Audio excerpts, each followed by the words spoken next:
गुरु रामपाल जी परमेश्वर जी की जय हो।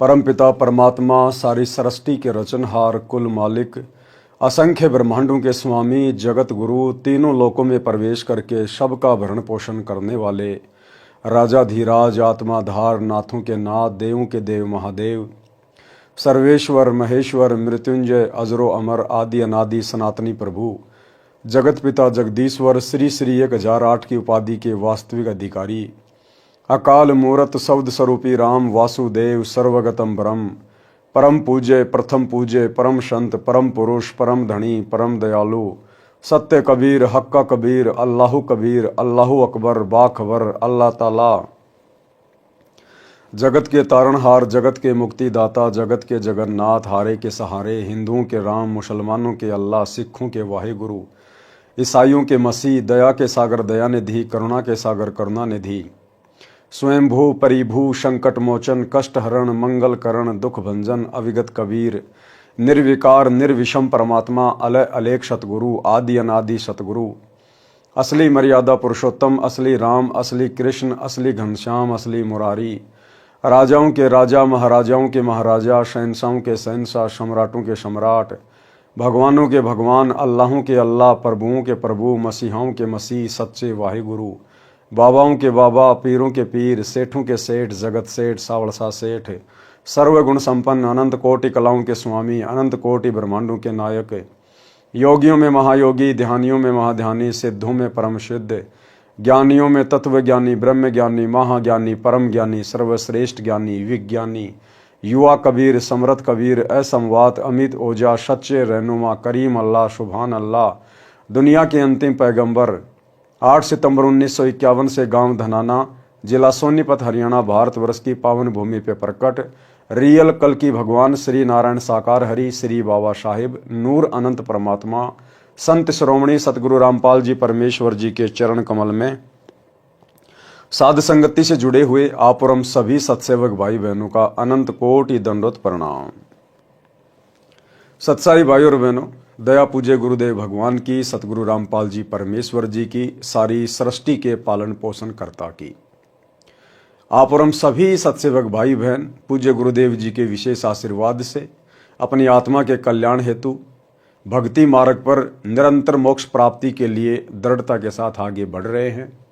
भाई और बहनों, पूज्य गुरुदेव जी के कर कमल से लिखित पवित्र पुस्तक मुक्ति बोध के ऊपर वीडियो बनाने की श्रृंखला जारी है। इस श्रृंखला में आज हमारा ये 29वें नंबर का वीडियो है।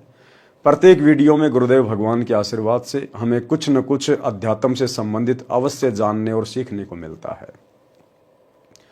आज की वीडियो में पूज्य गुरुदेव जी के आशीर्वाद से हम तैमूर लंग के जीवन पर प्रकाश डालेंगे। यानी गुरुदेव भगवान ने तैमूर लंग के विषय में जो कथा लिखी है, आज हम उसको समझने का प्रयास करेंगे। और परमेश्वर ने 3 लोक के भगवान श्री विष्णु जी से और स्वयं की तुलना करके हमें बताया है, समझाया है कि कबीर परमेश्वर जी ने तैमूर लंग की 1 रोटी खाकर 7 पीढ़ी का अखंड राज्य दे दिया, जबकि श्री कृष्ण जी ने सुदामा की 3 मुट्ठी चावल खाकर केवल उसका महल ही बनवाया था। और आज हमें इस तत्व ज्ञान की प्राप्ति के बाद ये भी पता चल गया कि सुदामा का वो महल भी श्री कृष्ण जी के रूप में कबीर परमेश्वर सतगुरु रामपाल जी भगवान ने ही विश्वकर्मा जी से बनवाया था। तो भाई और बहनों, करे करावे साइयां, मन में लहर उठा, दादू सरदर जीव के आप बगल हो जा। इस कबीर परमेश्वर सतगुरु रामपाल जी भगवान के अलावा इस सृष्टि में दूसरा कोई भी कर्ता धर्ता नहीं है। इन देवी देवताओं के रूप में या ब्रह्मा विष्णु महेश के रूप में यदि साधकों को थोड़ा बहुत कोई लाभ देता है तो वो भी कबीर परमात्मा ही देता है। जब ये देवी देवता ब्रह्मा विष्णु महेश भी विशेष संकट में होते हैं और जब आत्मा से अपनी रक्षा की पुकार करते हैं, तो भाई और बहनों, इनके भक्ति आधार से, इनके पुण्य के आधार से ये कबीर परमात्मा सतगुरु रामपाल जी भगवान इनकी भी मदद करने के लिए प्रकट होता है। जैसे रावण का वध करते समय श्री रामचंद्र जी ने दुखी होकर रावण के वध के लिए परमात्मा से प्रार्थना की। 6 महीने हो गए थे श्री रामचंद्र जी को। विभीषण ने जब ये बता दिया था कि इसकी नाभि में अमृत कुंड है, जब तक वहां तीर नहीं लगाओगे तब तक ये मरेगा नहीं। परंतु 6 महीने हो गए थे श्री रामचंद्र जी को निशाना लगाते हुए, रावण की नाभि में निशाना भी नहीं लगा पा रहा था। अंत में थक हार कर रो रो कर परमात्मा से प्रार्थना की। तब इस कबीर परमेश्वर सतगुरु रामपाल जी भगवान ने श्री रामचंद्र जी की पुकार पर सूक्ष्म रूप बनाकर और रावण का वध किया। ठीक इसी प्रकार द्वापर में श्री कृष्ण का रूप बनाकर कबीर परमेश्वर सतगुरु रामपाल जी भगवान ने ही कंस का वध किया था। अन्यथा श्री कृष्ण जी तो बालक थे, कंस के सामने बालक बच्चे, उनकी कोई भी साथ नहीं थी कि वो कंस का वध कर देते। चाणोर जैसे पहलवान को भी, कंस केसी जैसे राक्षस को भी इसी कबीर परमात्मा सतगुरु रामपाल जी भगवान ने ही श्री कृष्ण रूप बनाकर मारा था। तो भाई और बहनों, आज हम उसी कबीर परमेश्वर सतगुरु रामपाल जी भगवान की महिमा सुनने जा रहे हैं। पवित्र पुस्तक मुक्ति बोध पेज नंबर 492 में, तैमूर लंग को 7 पीढ़ी का राज्य कबीर जी ने दिया। कबीर परमात्मा ने 1 रोटी के बदले 7 पीढ़ी का राज तैमूर लंग को दिया। पारक के अंक की वाणी नंबर 1170 से 1180। गरीब दिल्ली अकबराबाद फिरी लाहौर कूंजात, रोटी रोटी करत है किने न बूझी बात। गरीब तिबर लंग तालिब मिले एक रोटी की चाह, जिंदा रूप कबीर धरी तिबर लंग सुनिरा। गरीब दिल्ली अकबराबाद फिरी लाहौर कूंजात, रोटी रोटी करत है किने न बूझी बात। गरीब तिबर लंग तालिब मिले एक रोटी की चाह, जिंदा रूप कबीर धरी तिबर लंग सुनी राह। गरीब रोटी पोई प्रीत से जल का ठूठा हाथ, जिंदे की पूजा करी मात पुत्र दो साथ। गरीब सांकल काडी चीड़ की सन्मुख लाई लात, लात घमू के लाए कर जिंदा भया अजाती। गरीब रोटी मोटी हो गई साग पतर विस्तार, 87 छिक गए पंडो जग जो नार। गरीब दुर्वासा पूठे पर कौरव दीन सराप, पंडो पद ल्यो लीन है कौरव तीनों ताप। गरीब 18 खूणी खपी गई दुर्योधन बलवंत, पंडो संग समीप है आदि अंत के संत। गरीब तिबर लंग हूँ म्यों रह मन में कुछ नहीं चाहा, मौज मेहर मोला करी दीन्या तकत बैठाए। गरीब हिंद जिंद सब ही दई सेत बंद लग सीर, गड़गजनी ताबे करी जिंदा इसम कबीर। गरीब 7 सही सड़नी सली पीछे डिगमग ख्याल, औरंगजेब और तिबर लंग इन पर नजर निहाल। गरीब अगले सतगुरु शेर थे पिछले जम्बुक गीद, या में भिन्न भाती हैं देखी दीद बरदीद। पारक के अंक की वाणी नंबर 1170 से 1180 का सरलार्थ। परमेश्वर कबीर जी एक जिंदा बाबा का वेश बनाकर पृथ्वी के ऊपर धार्मिकता देखना चाहते थे। वैसे तो परमात्मा कबीर जी अंतर्यामी हैं, फिर भी संसार भाव बरतते हैं। जिंदा बाबा के वेश में कई शहरों गांवों में गए, 1 रोटी मांगते रहे। अन्न का अभाव रहता था, बारिश पर खेती निर्भर थी, जिस कारण से अधिकतर व्यक्तियों का निर्वाह कठिनता से चलता था। जब परमात्मा चलते चलते उस नगर में आए जिसमें तैमूर लंग मुसलमान लोहार अपनी माता के साथ रहता था। तैमूर के पिता की मृत्यु हो चुकी थी। तैमूर 18 वर्ष की आयु का था। निर्धनता कमाल की थी। कभी भोजन खाने को मिलता, कई बार एक समय का भोजन ही नसीब होता था। तैमूर लंग की माताजी बहुत धार्मिक स्त्री थी। कोई भी यात्री, साधु या सामान्य व्यक्ति द्वार पर आता तो उसे खाने के लिए अवश्य आग्रह करती थी। स्वयं भूखी रह जाती थी।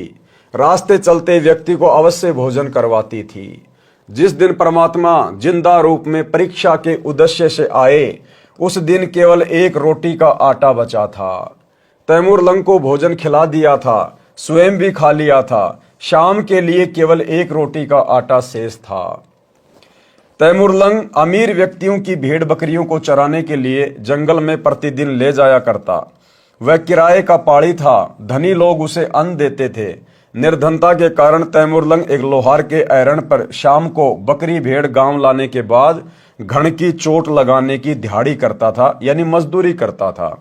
उससे भी अन्न मिलता था। जिस दिन परमात्मा तैमूरलंग को जंगल में मिले उस दिन भी तैमूरलंग प्रतिदिन की तरह भेड़ बकरियां चराने जंगल में गांव के साथ ही गया हुआ था। जब परमात्मा तैमूरलंग को मिले तथा रोटी मांगी तो तैमूरलंग खाना खा चुका था। तैमूरलंग ने कहा कि महाराज आप बैठो, मेरी भेड़ बकरियों का ध्यान रखना कि कहीं कोई गुम ना हो जाए। मैं निर्धन हूं, भाड़े पर बकरियां तथा भेड़ों को चराता हूं। मैं घर से रोटी लाता हूं, यहां पास में ही हमारा घर है। परमात्मा ने कहा ठीक है, संभाल रखूंगा। तैमूरलंग घर गया, माता को बताया कि एक बाबा कई दिन से भूखा है, रोटी मांग रहा है। माता ने तुरंत आटा तैयार किया, एक रोटी बनाई, क्योंकि आटा ही एक रोटी का बचा था। एक रोटी कपड़े में लपेटकर जल का लोटा साथ लेकर बाबा जी के पास दोनों माँ बेटे आए। रोटी देकर जल का लोटा साथ रख लिया। माता तथा बेटे ने बाबा जी की स्तुति की तथा माता ने कहा महाराज हम बहुत निर्धन हैं, दया करो, कुछ रोटी का साधन बन जाए। बाबा ने रोटी खाई, तब तक माई ने आंखों में आंसू भरकर कई बार निवेदन किया कि मेहर करियो दाता। और तैमूरलंग की मां वो एक रोटी खाते खाते परमात्मा से कई बार अरदास कर चुकी थी कि हम बहुत गरीब हैं, बहुत निर्धन हैं। और परमात्मा ने फिर तैमूरलंग को 7 पीढ़ी का राज्य दे दिया, उसकी कमर में 7 साकड़ मार के। तो भाइयों और बहनों, ये दाता है, हम इससे ना मांगेंगे तो भी ये हमें देगा, लेकिन कब?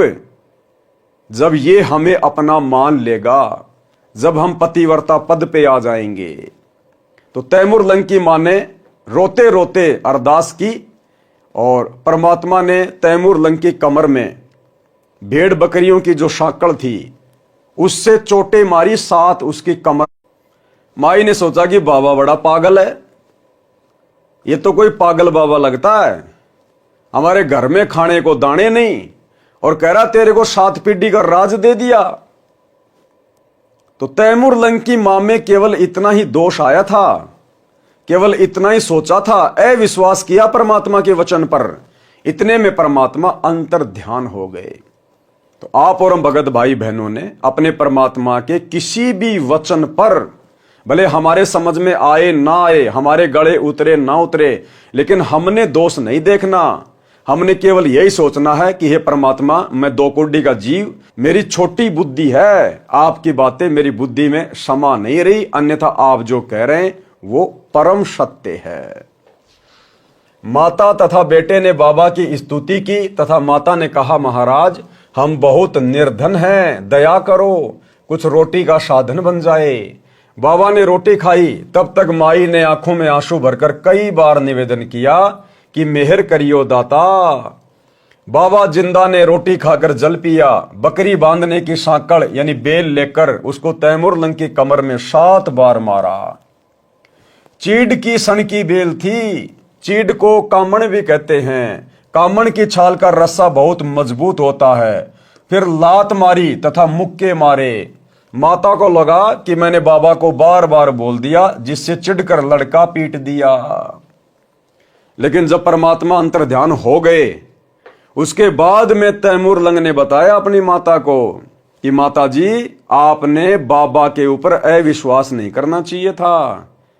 माता जी जब बाबा मुझे मार रहा था मुझे तो पता ही नहीं चल रहा था, मुझे तो कोई चोट ही नहीं लगी, मुझे तो महसूस ही नहीं हुआ जब बाबा मुझे साकड़ से मार रहा था। माई ने पूछा कि बाबा जी बच्चे ने क्या गलती कर दी, माफ करो, बच्चा है। परमात्मा बोले कि माई इस एक रोटी का फल तेरे पुत्र को 7 पीढ़ी का राज्य का वरदान दिया है। भाई और बहनों देखो, हमारे कॉमन सेंस ने काम करना चाहिए। आप और हम अब बालक नहीं है, बच्चे नहीं हैं। हम समर्थ के बच्चे हैं सतगुरु रामपाल जी भगवान के। सतगुरु ने तैमूर लंग की एक रोटी खाई थी, केवल एक रोटी, और एक रोटी के बदले 7 पीढ़ी का राज दे दिया। 7 पीढ़ी का, तैमूर लंग से औरंगजेब तक दिल्ली का राज, 7 पीढ़ी का राज एक रोटी के बदले। आज आप और हम भगत भाई बहन तो परमात्मा को पूरा भंडारा करवा रहे हैं, पूरा भंडारा। तैमूर लंग को और उसकी माता को नहीं पता था कि गीता जी अध्याय 3 श्लोक नंबर 13 में क्या लिखा हुआ है, किसको भोग लगाया जाता है। उन्होंने तो स्वाभाविक ही एक साधु समझ के उनको रोटी खिलाई थी। आप और हम तो अपने गुरु को परमेश्वर, पूर्ण ब्रह्म, परमात्मा समझकर और गीता अध्याय 3 श्लोक नंबर 13 के अनुसार भोग लगा रहे हैं, प्रतिदिन विधि विधान अनुसार। तैमूर लंग की मां ने परमात्मा को भोग लगाते समय कोई भोग की आरती नहीं की थी। आज आप और हम भाई बहन भोग की आरती के साथ विधि विधान से भोग लगा रहे हैं। और तैमूर लंग की माता परमात्मा की शरण में नहीं थे। आप और हम तो शरण में हैं, शत भक्ति मंत्रों का जाप कर रहे हैं। जिस दिन धन देने की बात आएगी, उस दिन परमात्मा आप और हमें क्या नहीं दे देगा। देवताओं का राजा इंद्र भी आंख फाड़ता रह जाएगा। लेकिन भाई और बहनों, यह कलयुग की बिचली पीढ़ी का समय है। परमेश्वर हमें जानबूझकर नहीं दे रहा, जानबूझकर, क्योंकि परमेश्वर हमें इस नकली लोक का नकली धन नहीं देना चाहता। इस सेवा भाव के बदले, इस भक्ति के बदले परमात्मा हमें शतलोक का अखंड सुख, अखंड राज्य देना चाहता है। अन्यथा जो सेवा बंदगी आप और हम भाई बहन अपने गुरु को परमात्मा मान के कर रहे हैं, उन्हीं के आशीर्वाद से, इसके बदले तो परमात्मा ब्रह्मा विष्णु महेश के राज्य जैसे असंख्य राज्य हमें दान में दे सकता है, भीख में दे सकता है। यह परमात्मा आप और हमारे भक्ति भाव से परमात्मा इतना प्रसन्न है, जो कलयुग की बिचली पीढ़ी में हमने गुरु रूप में परमेश्वर को पहचान लिया, घर घर आश्रम बना दिए, प्रतिदिन परमात्मा को भोग लग रहा है। क्या नहीं दे दे परमात्मा। तो जो भाई बहन थोड़ी बहुत निर्धनता की हालत में है, गरीबी की हालत में है, अपने मन में कभी दोष भी मत लेके आना सम्मन की तरह। काश मेरे पास में धन होता, काश मैं भी अमीर होता, बढ़िया परमात्मा का बेड लाता, बढ़िया परमात्मा को भोग लगाता। इस प्रकार की कोई कामना भी मत करना अपने मन में। जैसा है वैसा करते रहो, बस अपने भाव शुद्ध रखो। साधु भूखा भाव का, धन का भूखा नहीं। और फिर आने वाले समय में जब वो ठीक का समय आएगा, परमात्मा उचित समझेगा, हमें परमात्मा यहां के भी सर्व सुख देगा, सर्व सुख, और अंत में मोक्ष भी देगा। तो भाई और बहनों, हमने अपने परमात्मा से वैसे तो डिमांड करनी नहीं चाहिए। जैसे गुरुदेव कहते हैं ना कि अगर भगवान से मांगना है तो इतना मांगो कि साईं इतना दीजिए जामे कुटुंब समाए, हम भी भूखे ना रहे साधु ना भूखा जाए। हमने तो इस कलयुग की बिचली पीढ़ी में इतना भी नहीं मांगना। अरे यदि हम सत भक्ति कर रहे हैं, गुरु को परमात्मा मान रहे हैं, तो उसका विधान है बिना मांगे देगा। यदि हम तीनों समय की आरती विधि विधान से कर रहे हैं, गुरु को इष्ट मान के कर रहे हैं, हाथ में भक्ति बोध लेकर उनके सामने खड़े होके कर रहे हैं, तो भक्ति बोध में हम अपने परमात्मा से रोजाना मांगते ही तो हैं। गरीब उत्तम कुल करतार दो, द्वादश भूषण संग, रूप दरवे दो, दया करो ज्ञान भजन सत्संग, शील संतोष विवेक दो, दया अक्षमा इकतार, भाव भक्ति वैराग्य दो, नाम निरालम सार, योग युक्ति स्वास्थ्य जगदीश दो, सूक्ष्म ध्यान दयाल। तो सुबह के नित्य नियम से लेकर दोपहर की आरती और संध्या आरती, हम इसमें परमात्मा की महिमा भी करते हैं। हम परमात्मा से आवश्यक वस्तुएं मांगते भी हैं, भक्ति भाव भी मांग रहे हैं। तो यदि हम विधि विधान से भक्ति करेंगे, तो हमारा गुरुदेव भगवान, हमारा परमात्मा गूंगा बहरा नहीं है, ये अंतर्यामी परमात्मा है। ये फिर अपने विधि विधान अनुसार बिन मांगे देगा, बिन मांगे। यदि हमने आम का पेड़ लगा दिया और यदि उसकी देखभाल कर रहे हैं, तो समय आने पर आम का पेड़ आम ही देगा, और इतने देगा हम भी खाएंगे, पड़ोसी भी खाएगा, रिश्तेदार भी ले जाएंगे, फिर भी लदपद रहेंगे। तो इस कलयुग की बिचली पीढ़ी में तो भक्तों ने अपने गुरुदेव भगवान से मांगना भी नहीं है। अगर मांगना भी है तो परमात्मा ने बताया कि भक्ति दान मोय दीजियो देवन के देवा हो, उसमें सब कुछ आ गया, हमने सब कुछ मांग लिया। हमें गुरुदेव भगवान सत्संग में सुनाते हैं कि एक सास और बहू का अक्सर झगड़ा रहता था। अब उस सास ने उस लड़की के पिता को बुला लिया। तो लड़की का पिता आया और बोला, जी क्या बात है, किस बात का झगड़ा है? तो लड़की की सास कहने लगी कि आपकी बेटी किसी चीज को छोड़ती नहीं है, किसी चीज को नहीं छोड़ती है।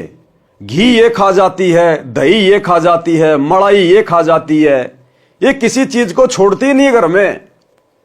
तो लड़की के पिता ने कहा कि बेटी तू एक काम किया कर, छिक के दूध पी लिया कर, जितना दूध पिया जाए तो उतना दूध पी लिया कर बेटा। दूध में दही भी आ गया, मलाई भी आ गई, घी भी आ गया। तो इसी प्रकार भाई और बहनों, हम यदि मर्यादा में रह के भक्ति करेंगे, गुरुदेव को प्रसन्न करेंगे, तो भाई और बहनों हमें अलग से मांगने की कुछ आवश्यकता ही नहीं पड़ेगी। अगर हम परमात्मा से केवल भक्ति मांगेंगे कि भक्ति दान मोय दीजियो देवन के देवा हो, ये अंतर्यामी हमें हर आवश्यक जायज वस्तु देगा जिस समय हमें उसकी आवश्यकता पड़ेगी, और नाजायज ये बिल्कुल नहीं देगा। उस आत्मा को तो बिल्कुल भी नहीं देगा नाजायज वस्तु जिस आत्मा का परमात्मा ने इसी जन्म में मोक्ष करना होगा।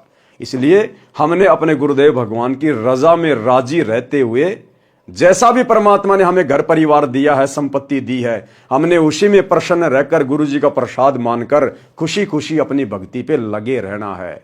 जब देने का समय आएगा परमात्मा इतना दे देगा, आप और हमने हाथ जोड़ने पड़ जाएंगे कि परमात्मा इससे ज्यादा नहीं। तो हमने अपने गुरु पर विश्वास रखना चाहिए। परमात्मा बोले कि माई, इस एक रोटी का फल तेरे पुत्र को 7 पीढ़ी का राज्य का वरदान दिया है। जो 7 बार बेल यानी सांकल मारी है, जो लात तथा मुक्के मारे हैं, ये इसका राज्य टुकड़ों में बढ़ जाएगा। माई को लगा कि बाबा पागल है, अब गुरुजी के प्रति दोष आ गया, परमात्मा के प्रति, साधु की बात के प्रति दोष आ गया।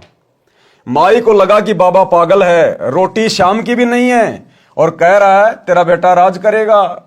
माई विचार ही कर रही थी कि बाबा जिंदा अंतर ध्यान हो गया। तो आज गुरुदेव भगवान हमें जो जो बातें बता रहे हैं, हमने प्रत्येक बात को पत्थर की लकीर समझ लेना चाहिए। साध वचन पलटे नहीं, चाहे पलट जाए ब्रह्मांड। कि बच्चों, अगर मर्यादा में रहकर अंतिम श्वास तक भक्ति करते रहे तो इसी जन्म में तुम्हारा मोक्ष पक्का है। तो यह सतगुरु का वचन है। यदि हम सतगुरु की मर्यादा के अनुसार भक्ति करते रहे तो सतगुरु का वचन निष्फल नहीं हो सकता। हमारा अगला कदम सतलोक में ही होगा। कुछ दिन के पश्चात गांव की एक जवान लड़की को राजा के सिपाही उठाने की कोशिश कर रहे थे। वे राजा के लिए विलास करने के लिए ले जाना चाहते थे। तैमूर लंग दौड़ा दौड़ा गया, सिपाहियों को लाठी से पीटने लगा, कहने लगा कि हमारी बहन हमारी इज्जत है, दुष्ट लोगों चले जाओ। परंतु वे 4-5 थे, घोड़े 7 थे। उन्होंने तैमूर लंग को बहुत पीटा, मरा हुआ समझकर छोड़ दिया और लड़की को उठा ले गए। तैमूर लंग होश में आया। गांव में चर्चा चली कि तैमूर लंग ने बहादुरी का काम गांव की इज्जत के लिए किया। अपनी जान के साथ खेलकर गांव की इज्जत बचानी चाहिए। गांव के प्रत्येक व्यक्ति की हमदर्दी का पात्र बन गया। ये भी कोई परमात्मा की रजा थी उसके ऊपर। एक रात्रि को शौपन में बाबा जिंदा तैमूर लंग को दिखाई दिया और बोला कि जिस लुहार के एरण पर शाम को नौकरी करता है उसके नीचे खजाना है, तू उस स्थान को मोल ले ले। मैं उस लुहार के मन में बेचने की प्रेरणा कर दूंगा। क्रय करावे साइयां मन में लहर उठा। जब परमात्मा ने अपने भगत के लिए कुछ करना होता है तो दोनों तरफ परमात्मा ही प्रेरणा करता है, सारे रास्ते खुल जाते हैं। मैं उस लोहार के मन में बेचने की प्रेरणा कर दूंगा, 2 महीने की उधार कह देना। तैमूर लंग ने अपना सपना अपनी माता जी को बताया। जो जो बात परमात्मा से हुई थी माता जी को बताई। माता जी ने कहा, बेटा बाबा जी मुझे भी आज रात्रि में स्वप्न में दिखाई दिए थे, कुछ कह रहे थे, मुझे स्पष्ट नहीं सुनाई दिया। माता ने कहा कि बाबा जी की बात सच्ची है तो बेटा धन्य हो जाएंगे, तू जा ऐरण वाले से बात कर। ऐरण वाले के मन में कई दिन से प्रबल प्रेरणा हो रही थी कि ये स्थान कम पड़ गया है, मेरी दूसरी जगह जमीन बड़ी है, इसे कोई उधार भी ले ले तो दे दूंगा, मैं अपने बड़े प्लाट में ऐरण लगा लूंगा। तैमूर लंग ऐरण वाले मालिक के पास गया और वर्तमान ऐरण वाली जगह को उधार लेने की प्रार्थना की। ऐरण वाला बोला कि बात पक्की करना, जो समय रुपए देने का रखा जाएगा उस समय रुपए देने होंगे। तैमूर लंग ने कहा कि 2-3 महीने में रुपए दे दूंगा। ऐरण वाला तो 1 वर्ष तक उधार पर देने को तैयार था। बात पक्की हो गई। तीसरे दिन ऐरण वाली जगह खाली कर दी गई। तैमूर लंग ने अपनी माताजी के सहयोग से उस जगह की मिट्टी के डलों की 4 दीवारी बनाई, वहां पर झोपड़ी डाल ली। रात्रि में खुदाई की तो खजाना मिला। ऐरण वाला पुराना ऐरण भी उसे दे गया, उसे कुछ रुपए ले लिए, स्वयं नया ऐरण ले आया। परमात्मा स्वप्न में फिर तैमूर लंग को दिखाई दिए तथा कहा कि बेटा खजाने से थोड़ा थोड़ा धन निकालना, उससे 1-2 घोड़ा लेना, उन्हें महंगे सस्ते लाभ हानि में जैसे भी बिके बेच देना, फिर कई घोड़े लाना, उन्हें बेच आना। जनता समझेगी कि तैमूर लंग का व्यापार अच्छा चल गया। तैमूर लंग ने वैसे ही किया। 6 महीने में अलग से जमीन मोल ले ली। पहले भेड़ बकरियां खरीदी, बेची, फिर सैकड़ों घोड़े वहां बांध लिए, उन्हें बेचने ले जाता और ले आता। गांव के नौजवान लड़के नौकर रख लिए, बड़ा मकान बना लिया।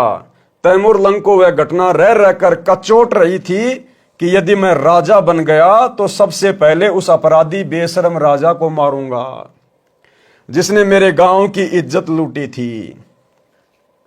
जवान लड़की को उसके सैनिक बलपूर्वक उठाकर ले गए थे।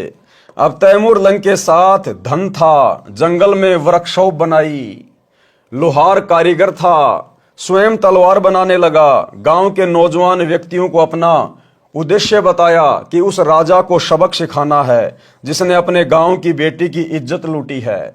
मैं सेना तैयार करूंगा, जो सेना में भर्ती होना चाहे उसे 1 रुपया तनख्वाह दूंगा।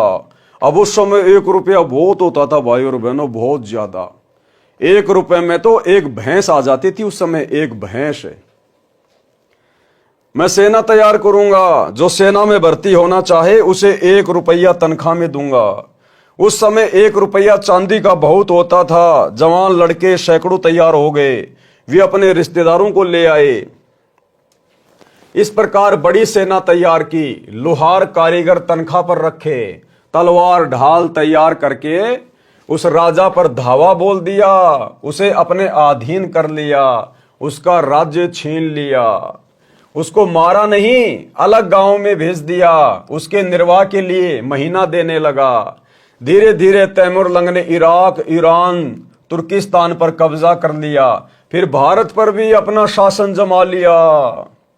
दिल्ली के राजा ने उसकी पराधीनता यानी गुलामी स्वीकार नहीं की, उसे मार भगाया। उसके स्थान पर बरेली के नवाब को दिल्ली का वायसराय बना दिया, जो तैमूर लंग का गुलाम रहा। उसे प्रति 6 महीने फसल कटने पर कर देकर आता था। तैमूर लंग की मृत्यु के पश्चात दिल्ली के वायसराय ने कर देना बंद कर दिया, स्वयं स्वतंत्र शासक बन गया। तैमूर लंग का पुत्र दिल्ली का राज्य लेना चाहता था तो उसे नहीं दिया। बाबर तैमूर लंग का तीसरा पोता था। उसने बार बार युद्ध करके अप्रैल सन 1526 में भारत का राज्य प्राप्त कर लिया। अब भाइयों और बहनों, इतिहास की ये गूढ़ बातें कि तैमूर लंग ने एक बरेली के वायसराय को दिल्ली की गद्दी पे बैठाया और तैमूर लंग के मरने के बाद में उस वायसराय ने अपने आप को स्वतंत्र राजा घोषित कर दिया। ये बातें आपको इतिहास में भी देखने और ढूंढने को नहीं मिलेंगी। जो बातें परमेश्वर जी अपने कर कमल से लिख रहे हैं, क्योंकि तैमूर लंग को 7 पीढ़ी का राज्य देने वाला कोई और नहीं था, स्वयं सतगुरु रामपाल जी भगवान थे। इनसे भला क्या छुपा हुआ है। उसने बार बार युद्ध करके अप्रैल 1526 में भारत का राज्य प्राप्त कर लिया। बाबर का पुत्र हुमायूं था, हुमायूं का अकबर, अकबर का जहांगीर, जहांगीर का शाहजहां, शाहजहां का पुत्र औरंगजेब हुआ।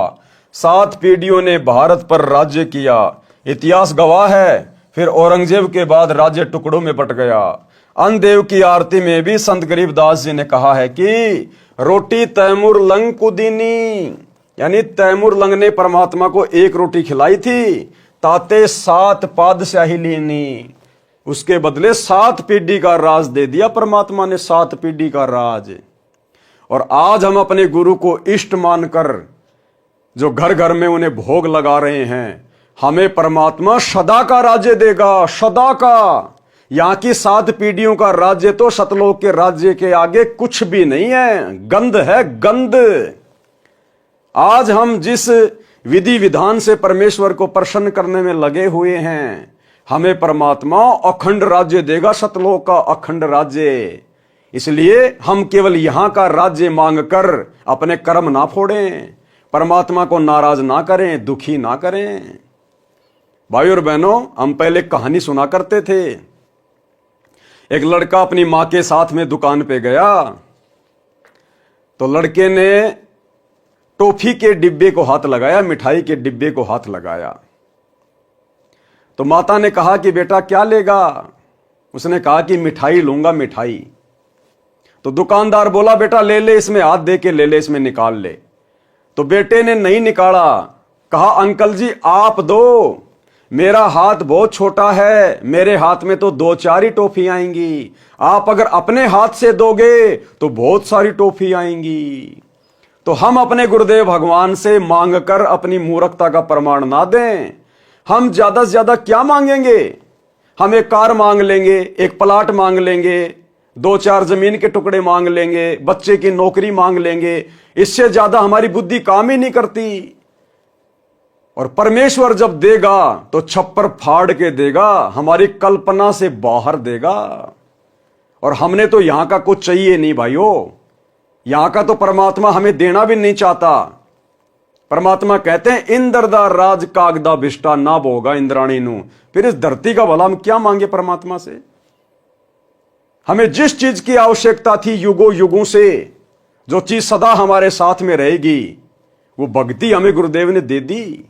कबीरा सब जग निर्धना धनवंता ना कोई, और धनवंता सो जानिए जिसके पास राम नाम धन होए। इससे बड़ा धन तो सृष्टि में कहीं नहीं है, 21 ब्रह्मांड में नहीं है इससे बड़ा धन, जो धन हमें गुरु जी ने दे दिया। परमात्मा कहते हैं गुरु समान दाता नहीं, याचक शिष्य समान, और 3 लोक की संपदा सो गुरु दीनी दान। ये जो सतनाम है, जो प्रथम नाम है, जो भक्ति है, भक्ति में सब कुछ आ जाता है। ये हमें परमात्मा ने दान में दे दी। ये 3 लोक की संपदा से भी बड़ी संपत्ति है। अब इस भक्ति से ज्यादा और हम क्या मांग सकते हैं अपने भगवान से? तो भाई और बहनों, हमने केवल मर्यादा में रह के भक्ति करनी है। बाकी हमें समय पर जिस चीज की आवश्यकता होगी और गुरुदेव भगवान उचित समझेंगे तो हमें उसके भरोसे बिल्कुल भी नहीं रहने देंगे, बिल्कुल भी। तो हमने तो अपनी भक्ति पर ध्यान देना है। रोटी तैमूर लंग को दीनी, ताते 7 पादशाही लीनी। तैमूर लंग को परमात्मा उसी जिंदा वाले वेश में फिर मिले जब वह 80 वर्ष का हो गया था, शिकार करने गया था, राजा था। तब उसको समझाया कि भक्ति कर राजा, नहीं तो नरक में गिरेगा। भूल गया वो दिन जब एक रोटी ही घर पर थी। उस समय तैमूर लंग बाबा के चरणों में गिर गया, दीक्षा ली, राज्य पुत्र को दे दिया। 10 वर्ष और जीवित रहा। वह आत्मा जन्म मरण में है, वो तैमूर लंग भी जन्म मरण में है, जन्म मरण में, 7 पीढ़ी का राज्य लेकर भी। और भाइयों और बहनों, पता नहीं उस तैमूर लंग को वर्तमान में मौका मिलेगा या नहीं मिलेगा, लेकिन आप और हम अपनी किस्मत को सराहें कि आप और हमें परमात्मा ने वर्तमान में मौका दे दिया पूर्ण मोक्ष प्राप्ति का, अखंड सुख प्राप्ति का, जो मौका ब्रह्मा विष्णु महेश को भी प्राप्त नहीं है। तो आप और हम कितनी सौभाग्यशाली आत्मा हैं। हमें परमात्मा क्या नहीं दे दे, लेकिन परमेश्वर हमें जानबूझकर नहीं दे रहा, जानबूझकर।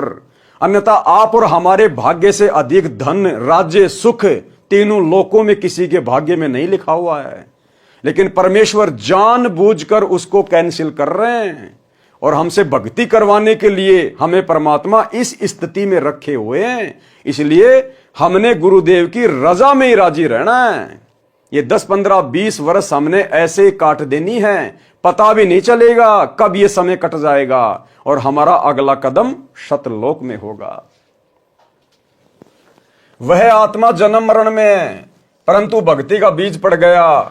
यदि उस निर्धनता में भक्ति करने को कहता तो नहीं मानता था। परमात्मा कबीर जी ही जानते हैं कि काल की जकड़ से कैसे जीव को निकाला जा सकता है। वाणी नंबर 1180 का सरलार्थ है, धर्म यानी मजहब कोई भी है, जो उसके प्रवर्तक होते हैं वे साफ सुथरे शवच व्यवहार के होते हैं। धर्म कर्म वाले परमात्मा से डरने वाले होते हैं, बाद में केवल दिखावा रह जाता है। इसका ध्यान देकर देखा जा सकता है, यही होता है, इस बात में कोई अंतर नहीं है। सतगुरु फिर से धर्म को सुधारता है, सत्य साधना पर लगाता है। लेकिन जब सतगुरु इस धरती से पलायन कर जाएंगे जिस रूप में आज आए हुए हैं, उसके बाद ये मार्ग भी धीरे धीरे गंदा होना शुरू हो जाएगा। जब तक सतगुरुदेव भगवान धरती पर हैं, परमात्मा इस भक्ति को परवान चढ़ाएंगे। लेकिन जिस दिन सतगुरु रामपाल जी भगवान इस पृथ्वी लोक से संत रूप में चले जाएंगे सतलोक, उसके बाद भाइयों और बहनों मोक्ष की कोई कामना मत करना। उसके बाद तो केवल मनुष्य जन्म मिलेंगे इस भक्ति के प्रतिफल में। तो हमने तो सिर धड़ की बाजी लगा देनी है। कोशिश है सतगुरुदेव के रहते सहते हमारा शरीर छूट जाए, हम सतलोक चले जाएं। अन्यथा हमने मर्यादाओं पर इस कदर कुर्बान हो जाना है कि हम टूट जाएं, लेकिन मर्यादा ना टूटे। अगर गुरुदेव भगवान के सतलोक जाने के बाद यदि हमारी मर्यादा टूट गई तो भाइयों और बहनों फिर मर्यादा शुद्ध करने वाला कोई धरती पर दूसरा नहीं है। तो सबसे अच्छा चांस है कि गुरुदेव भगवान के रहते सहते भक्ति करके उनको प्रसन्न करके हम यहां से पलायन कर जाएं। बाद में तो बाद ही है। दान धर्म करने से लाभ। पारक के अंक की वाणी नंबर 1181 से 1248। गरीब पिछला टाका रह गया, उतरया हुक्म हजूर, तिम्बरलंक हो कौन है, आए मौलवी रूम। अब ये तैमूरलंक कौन था? ये पिछले जन्म में ये रूमी नाम का एक मौलवी था। तैमूरलंक की जो आत्मा है ये उस पिछले जन्म में एक रूमी नाम का मौलवी था। गरीब गाड़ा अटकिया कीच में, ऊपर बैठे तिम, बेलनहारा राम है, धोरी आप धर्म। गरीब धर्म दस्कत है नहीं, धसके तीनों लोक, खैरायत में खैर है, कीजे आत्म पोष। गरीब धर्म बिना ऐसा नरा, जैसी बंजा नार, बिंदी न्या पावे नहीं, सुनहा भया गवार। गरीब साधु संत से ये नहीं, करी न अन की साट, कुत्का बैठा कमर में, हो गया बार बाट। गरीब धर्म बिना धापे नहीं, यो प्राणी परपंच, आस बिरानी क्यों करे, दिया हो तो संच। गरीब धर्म किया बलि राय को, ठाणी इकोत्री जग, तहां 52 अवतार धरी, लिए समूचे ठगी। गरीब कंपे स्वर्ग समूल, सब ऐसी यज्ञ आरंभ, आसन सुरपति के डीगे, पान अपान सांब। गरीब हवन किए हरिहेत से, जप तप संयम साध, बलि के 52 आईया, देखा अगम अगाध। गरीब एक यज्ञ है धर्म की, दूजी यज्ञ है ध्यान, तीजी यज्ञ है हवन की, चौथी यज्ञ परिणाम। गरीब 4 वेद का मूल सुन, समसम वेद संगीत, बलि को ये चारों करी, 52 उतरे प्रीति। गरीब अमर किए आसन दिए, सिंहासन सुरपति, ऐसी जगी जगदीश की, ताही मानियो सत्य। गरीब दान दिए देही मिले नर स्वरूप निर्वाण, भूख बाकड़ा देते ही चकवे भये निशान। गरीब नाम सरीखा दान है दान सरीखा नाम, सुन ही को भोजन दिया तिन छिके बलि जाव। गरीब बुढ़िया और बाजीद जी सुन ही के आनंद, रोटी चारों मुक्ति है कटे गले के फंद। गरीब राजा की बांधी होती रोटी देत हमेश, चकर भय दऊं दिशा जीते जंग नरेश। गरीब इंद्र भय हैं धर्म से यज्ञ है आदि जुगादि, शंख पचायन जद बजे पंच गिरासी साध। गरीब सुपच संग सब करत है नीच जाति विश्चूक, पौमी भिक्षी सुरग सब खिले न पर्वत रूख। गरीब कनी कनी बाजा सब सुन्या पंच टेर क्यों दीन, द्रौपदी के दुर्भाव है तास भये मुस्कीन। गरीब करी द्रौपदी दिल मंजना सुपच चरण पी धोए, बाजे शंख सर्व कला रहे आवाज गोए। गरीब द्रौपदी चरणा अमृत लिए सुपच शंख नहीं कीन, बाजा शंख असंख दुनी गण गंधर्व ल्योलीन। गरीब सुनी शंख की टेर जिन हृदय भाव विश्वास, जोनी संकट ना पड़े होसी गर्भ न तराश। गरीब दान अभय पद अजर है नहीं दुई दुर्भाव, जग करी बलराए को बावन लिए बुलाए। गरीब दिया दान दादीच को पांसों तनक ध्यान, 33 कुरनसी करे हो गए पद परवान। गरीब दान वित्त समान है टोपी को पिन टूक, या से लगू क्या और है साग पत्र दई भूख। गरीब पीताम्बर को पारी करी द्रौपदी दिनी लीर, अंधे को पिन कसी धनी कबीर बधाए चीर। गरीब देना जग में खूब है दान ज्ञान परवेश, ब्रह्मा को तो जग करी बतलाई है शेष। गरीब दान ज्ञान ब्रह्मा दिया सकल सृष्टि के माही, सूम डूम मांगत फिरे जिन कछु दिन्या नाई। गरीब दान ज्ञान प्रणाम करी होम जो हरि के हेत, यज्ञ पंचमी तुझ कहूँ ध्यान कमल सुरसेत। गरीब धर्म कर्म जग कीजिए कुएं बाय तालाब, इच्छा अस्थल स्वर्ग सुग सब पृथ्वी का राव। गरीब भूख्या भोजन देत है कर्म यज्ञ जो नार, सो गज फीलों चढ़त हैं पाल की कंद कहार। गरीब कुएं बाय तलावड़ी बाग बगीचे फूल, इंद्र लोक गण कीजिए परी हिंदोलों झूल। गरीब जति सती इंद्री दमन बिन इच्छा बाटंत, काम धेनु कल्प वृक्ष पद तास बार दूजंत। गरीब स्वर्ग नंदनी दर बंदे बिन इच्छा जो नार, गण गंधर्व और मुनि जन तीनों लोक अधिकार। गरीब पतिव्रता नारी धरो आन पुरुष नहीं ने, अपने पति की बंदगी दुर्लभ दर्शन ये। गरीब माता मुक्ति सुनीति सी मैना सी पुरकार, फकर फरीद फिकर ल गया कूप कलप दीदार।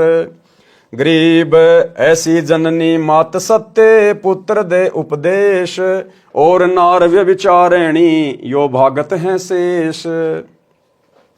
गरीब समुद्र तो नग देत है इंद्र देत स्वाति, नारी पुत्र देत है ध्रुव कैसी लगमाती। गरीब 7 धात पृथ्वी दई 7 अन्न परवीन, वृक्षा नदियों फल दिए यो नर मूड कुलीन। गरीब जिन पुत्र नहीं जग करी पिंड प्रदान पुराण, नाहक जग में अवतरे जिनसे निका स्वान। गरीब बिना धर्म क्या पाइए 14 भवन विचार, चमरा चूक्या चाकरी स्वर्ग हूँ में बेकार। गरीब स्वर्ग स्वर्ग सब जीव कहें स्वर्ग माही बड़ दुख, जहां 84 कुंड है थंब बले ज्यों लोक। गरीब कुंड पड़ा निकसै नहीं, स्वर्ग न चितवन कीन, धर्मराय के धाम में मार अधिक बेदीन।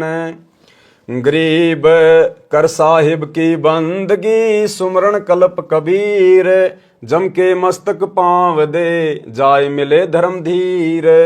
गरीब धर्म धीर जहां पुरुष है, ताकि कल्प कबीर, सकल प्राण में रम रहा सब पीरन सिर पीर। गरीब धर्म दजा फरकंत है, तीनों लोक तलाक, पापी चुन चुन मारिए मुख में दे दे राख। गरीब पापी के पर्दा नहीं, शिव पर कल्प करंत, माता को घरणी कहे भस्मा गिर भस्मंत। गरीब भस्म हुए आप कल्प से, शिव को कछु न कीन, इस दुनिया संसार में कर्म भय लोलीन। गरीब जिन्हों दान तद्दब किया, तिन पाई सब रिद्ध, बिंदानी व्यागर भये तासर पंजाबे गद। गरीब कर दीने कुर्बान जान, नैन नाक मुख द्वार, पीछे कछु राख्या नहीं नर मानुष अवतार। गरीब दान दया दरवेश दिल, बैराट फटक जो दिल, दानी ज्ञानी निपजही सूम सदा ज्यों सील। गरीब सूम सुमर से साख क्या, हनिये छाती तोड़, 80 गंज बाटे नहीं कीन्यों गारत गोर। गरीब हरिचंद ऐसी यज्ञ करी, राजपाट स्यों दे, संग ही तारा लोचनी काशी नगर बिके। गरीब मरकट का मंगता किया, मुर्द पीर चिंडाल, डायन तारा लोचनी राजा पुत्र काल। गरीब उस डायन को तोरी है, हरिचंद्र हाथ खड़ग, स्वर्ग मृत्यु पाताल में ऐसी और न जग। गरीब मोर ध्वज मेला किया, जग आए जगदीश, ताम्र ध्वज आराधर्या अर्पण की न्याशीष। गरीब अम्बरीश आनंद में यज्ञ रूप सब अंग, दुर्वासा को दव नहीं चक्र सुदर्शन संग। गरीब राजा अधिक पुरूरवा होमि दई जिंदे, तीन लोक साका भया अमर अभय पद ने। गरीब मरुत यज्ञ अध की करी, पृथ्वी सर्वस दान, अनंत कोटि राजा गए पद चीनत परवान। गरीब नगरपुरी भद्रावती, जोब नाद का राज, श्याम करण जिसके बंद्या खूहनी अनगत साज। गरीब गए भीम जहाँ सारथी, श्याम करण को लेन, भारत करी घोरा लिया तास यज्ञ तहाँ देन। गरीब गोरख जोगी ज्ञान यज्ञ करी, तत्वेता तरबीत, सतगुरु से भेटा नहीं हो गए शब्दातीत। गरीब सेव सम्मन जग करी, शीस भेद कर दीन, सतगुरु मिले कबीर से शीस चढ़े फिर सीन। गरीब यज्ञ करी जैसी करी, ऐसी करे न कोय, 9 लख बोडी बिस्तरी केसव होए। गरीब यज्ञ करी रैदास को, धरे 700 रूप, कणक जनेऊ काडिया पात स्या जा भूप। गरीब तुलाधार को जग करी, नाम देव परवान, पलरे में सब चढ़ गए उठा नहीं अमान। गरीब पीपा तो पद में मिला, कीनी यज्ञ अनेक, बूझा चंदोआ बेगही अवगत सत्य अलेख। गरीब तिमर लंग तो जग करी, एक रोटी रस रीति, बिंदीनी नहीं पाई ये दान ज्ञान से प्रीति। अब परमेश्वर ने इन तमाम वाणियों में दान धर्म करने का प्रतिफल बताया है कि किस प्रकार से तो हमें दान धर्म करना चाहिए और किन परिस्थितियों में किए गए दान धर्म का परमात्मा फिर भगत को खुलकर परिणाम देता है। और दान करने से क्या मिलेगा, दान की कितनी महत्वता है और दान किसको दिया जाता है, सुपात्र को या कुपात्र को। सरलार्थ, इन वाणियों में दान पुण्य करने का ज्ञान है। बताया है कि जो दान नहीं करते उनका भविष्य नरक बन जाता है। दान धर्म के अनुष्ठान यानी धर्म यज्ञ व अन्य यज्ञ करने से भक्ति ऐसे सफल होती है जैसे खेत में किसान बीज बोकर बाद में समय समय पर सिंचाई करता है, जिससे बीज उगता है, पौधा बनकर अन्न देता है। इसी प्रकार भक्ति मार्ग में नाम तो बीज है और जो यज्ञ हैं, धर्म यज्ञ, ध्यान यज्ञ, हवन यज्ञ, प्रणाम यज्ञ और ज्ञान यज्ञ, जो हम भगत भाई बहन प्रतिदिन अपने घरों पे करते हैं, पांचों यज्ञ। प्रतिदिन सत्संग सुनना, ज्ञान यज्ञ। सत्संग को ध्यान से सुनना, ध्यान यज्ञ। यानी तीनों समय की आरती यदि हम ध्यान से करते हैं, सत्संग ध्यान से सुनते हैं, तो हमारे दो यज्ञ बन जाते हैं, ज्ञान यज्ञ और ध्यान यज्ञ। हम गुरुदेव भगवान को प्रतिदिन दंडवत प्रणाम करते हैं। अगर हम निरअभिमानी होकर, निष्कपटी होकर, गुरु को परमेश्वर मानकर और जो विधि गुरुदेव ने बताई दंडवत प्रणाम करने की, यदि हम उस विधि से दंडवत प्रणाम करते हैं तो प्रतिदिन हमारा वो प्रणाम यज्ञ हो जाता है। हवन यज्ञ, आप और हम सभी भगत भाई बहन गाय या भैंस का देसी घी और खड़ी बत्ती का दीपक जलाते हैं, वो हमारा हवन यज्ञ। तो 4 यज्ञ हो गई, ज्ञान यज्ञ, ध्यान यज्ञ, प्रणाम यज्ञ, हवन यज्ञ। और 5वीं यज्ञ धर्म की। हम सभी भगत भाई बहन आज अपने गुरुदेव भगवान की गैर हाजिरी में प्रतिदिन अपने गुरुदेव भगवान को घर पर भोग लगा रहे हैं। ये हमारा सबसे बड़ा धर्म यज्ञ है।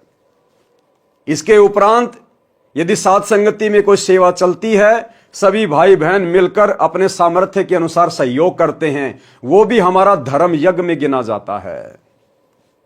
और जब हमारे गुरुदेव भगवान हमारे समक्ष होंगे, उस समय हम सभी भगत भाई बहन अपने सामर्थ्य से बढ़कर उनके चरणों में अपने आत्म कल्याण के लिए दान धर्म करेंगे, फिर वो हमारा धर्म यज्ञ होगा। आपके घर पर कोई भगत भाई बहन आ गए, आपने उनको प्रेम से भोजन भंडारा करवा दिया, वो आपका धर्म यज्ञ हो गया। कहीं साथ संगति है, कहीं समागम है, वहां पर आपने अपना सहयोग कर दिया, आटा, दाल, चावल, चीनी, कुछ भी, वो आपका धर्म यज्ञ हो गया। लेकिन वो जगह सही होनी चाहिए। जैसे आज वर्तमान में हमारे गुरुदेव भगवान हिसार जेल में बैठे हुए हैं, और यदि हम उन आश्रमों में जा जाके और जो दान धर्म का पैसा अपने गुरुजी को देना चाहिए, सुपात्र को देना चाहिए, ज्योति पाठ और दान का पैसा, वो यदि हम गुरु की गैर हाजिरी में किसी थर्ड पर्सन को देते हैं, किसी भगत को देते हैं, तो भाई और बहनों, वो कुपात्र को दिया गया दान माना जाता है, कुपात्र को। इसलिए हम भगत भाई बहनों ने वर्तमान कलयुग की बिचली पीढ़ी में केवल राजा जनक की तरह भावनाओं में बहकर अपनी भक्ति का सत्यानाश नहीं करना। आज यदि हम अपने गुरुदेव के हाथों में दान धर्म नहीं कर पा रहे हैं, तो इस बात का तो गुरुदेव को भी पता है कि जेल में आके थोड़े ना देंगे, और जेल में इनसे ज्योति पाठ का पैसा लेके मैं क्या करूंगा। तो आज तो हमारे सामने ऐसी विशेष परिस्थितियां पैदा हो रखी हैं, तो ऐसी परिस्थितियों में यदि हम दान धर्म नहीं कर पाते हैं तो हमें दोष नहीं लगता। ऐसी परिस्थितियों में हम ज्ञान को आधार बनाकर मर्यादा में रहकर भक्ति करें। अन्यथा साधु भूखा भाव का, धन का भूखा नहीं। परमात्मा हमारे धन का भूखा नहीं है, हमारे ज्योति पाठ के पैसों का भूखा नहीं है। वो मालिक है जिसने 21 ब्रह्मांड इस काल को भीख में दे रखा है, दान में दे रखा है, वो हमारे 10, 15, 20, 50 हजार लाख रुपए का भूखा नहीं है। और जो हम अपने गुरुदेव को देते हैं, वो भी तो हमें गुरुदेव ने दिया है। हमारे संस्कारवश जैसे भी कोई नौकरी है, कोई काम धंधा है, कोई व्यापार है, कोई बिजनेस है, वो भी तो उसी ने दिया हुआ है। उसी की रजा से कमा कमा के हम उनको दे रहे हैं। जो गुरुदेव धर्म में लगाते हैं, हमारे उससे पुण्यों में वृद्धि होती है। तो ये कलयुग की बिचली पीढ़ी है भाई और बहनों। हमने जोश में आकर अपना होश नहीं खोना है। भगत ने दान धर्म करना है, लेकिन करना किसको? सुपात्र को। सुपात्र कौन? केवल सतगुरु रामपाल जी भगवान। तो हमने अपने गुरुदेव का इंतजार करना चाहिए। और जिन जिन लोगों ने इन आश्रमों में जाके कुपात्रों को, इन कोऑर्डिनेटरों को, गुरुजी के परिवार को जो दान धर्म दिया है, आप सबकी आंखों के सामने उन कुपात्रों ने आपके दान धर्म का जमकर दुरुपयोग किया है। क्योंकि भाई और बहनों, परमात्मा की वाणी कभी झूठ नहीं हो सकती कि सुपात्र को दिया गया दान फलेगा, कुपात्र को दिया हुआ नहीं फलेगा। तो संगत ने तो इन आश्रमों में कुपात्रों को दे दिया, और उन कुपात्रों ने फिर आपके पैसों का दुरुपयोग किया। धनाना गांव में करोड़ों रुपये का बैडमिंटन का स्टेडियम बना दिया, गया पैसा पानी में। धनाना आश्रम में 200 एकड़ जमीन में बहुत बड़े हॉस्पिटल का काम शुरू कर दिया, गया करोड़ों रुपया पानी में।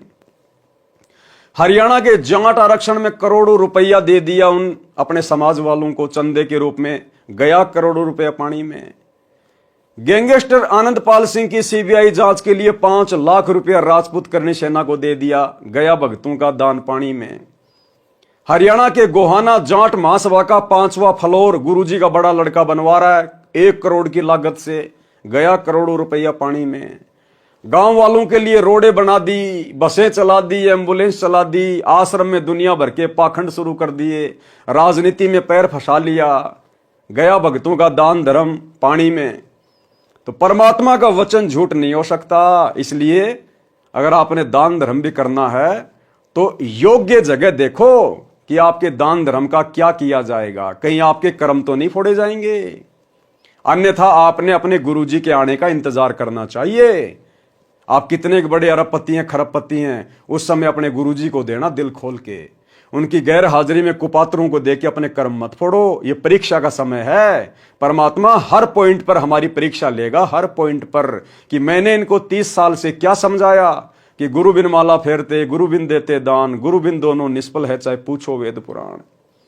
एक भगत जी ने कहा कि वाणी तो ये कह रही है कि गुरु बनाकर दान देना चाहिए, तो हमने तो सतगुरु रामपाल जी को अपना गुरु बना रखा, उसके बाद आश्रमों में दान दे रहे हैं।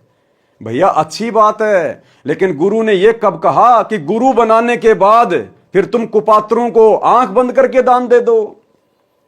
आपने तो गुरु बना लिया ना, तो रोड के ऊपर जो भिखारी रहते हैं उनको भी दे दो दान। क्यों नहीं देते उन भिखारियों को आप 4 रुपए, 5 रुपए, 10 रुपए? आपको पता है कि अगर ये मेरे पैसे का दुरुपयोग करेगा तो मुझे सजा भोगनी पड़ेगी। क्यों भाई, आपने तो गुरु बना रखा ना, दे दो भिखारी को दान। ठीक इसी प्रकार गुरु बनाने के बाद भी ये देखा जाता है कि सामने वाला सुपात्र है या कुपात्र है, आंख बंद करके दान नहीं दिया जाता। तो 90% संगत ने गुरुजी की गैर हाजिरी में इस परीक्षा के समय में ज्ञान को आधार ना बनाकर अपने जमकर कर्म फोड़ लिए हैं। इसी प्रकार भक्ति मार्ग में नाम तो बीज है, और जो यज्ञ है 5 यज्ञ, धर्म यज्ञ, ध्यान यज्ञ, हवन यज्ञ, प्रणाम यज्ञ और ज्ञान यज्ञ सिंचाई का कार्य करती हैं। यदि दीक्षा लेकर यज्ञ नहीं की तो भक्ति सफल नहीं होती। पारक के अंक की वाणी नंबर 1209 में 5 यज्ञ बताई हैं।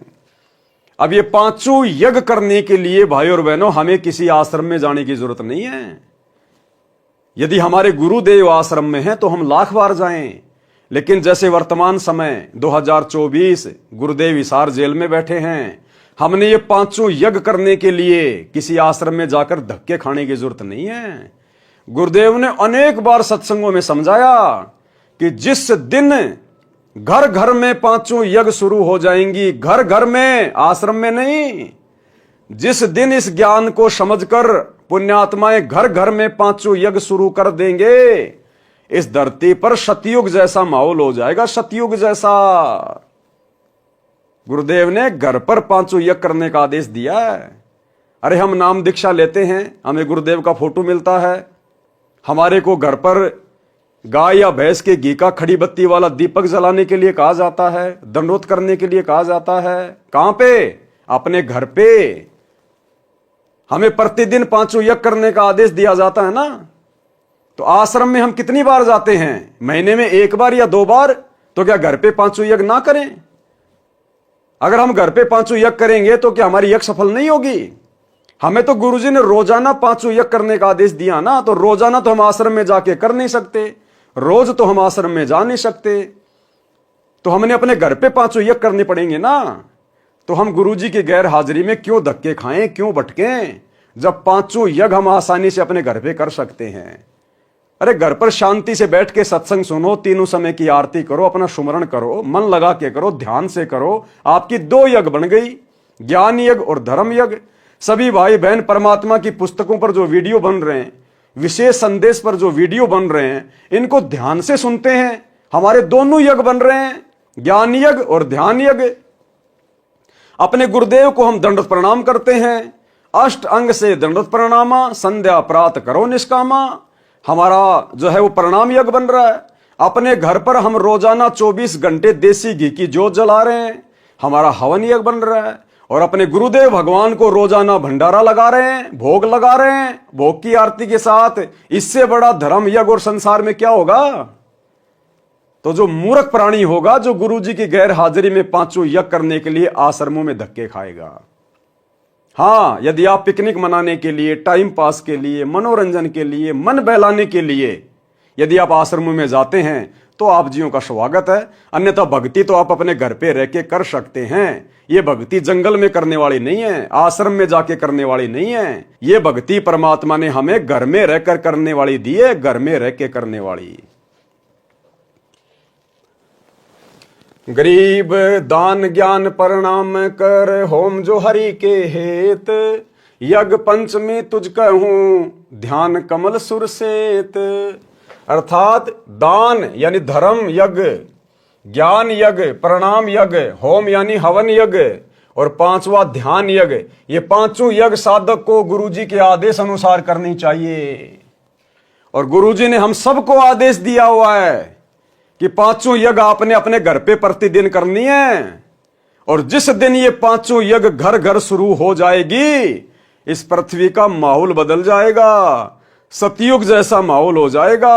औरत कभी विधवा नहीं होगी, घर में कोई अमंगल नहीं होगा, माता पिता की आंखों के सामने बच्चों की मृत्यु नहीं होगी, अकाल मृत्यु नहीं हो सकती, एक्सीडेंट में मृत्यु नहीं हो सकती, किसी भयंकर बीमारी से मृत्यु नहीं हो सकती।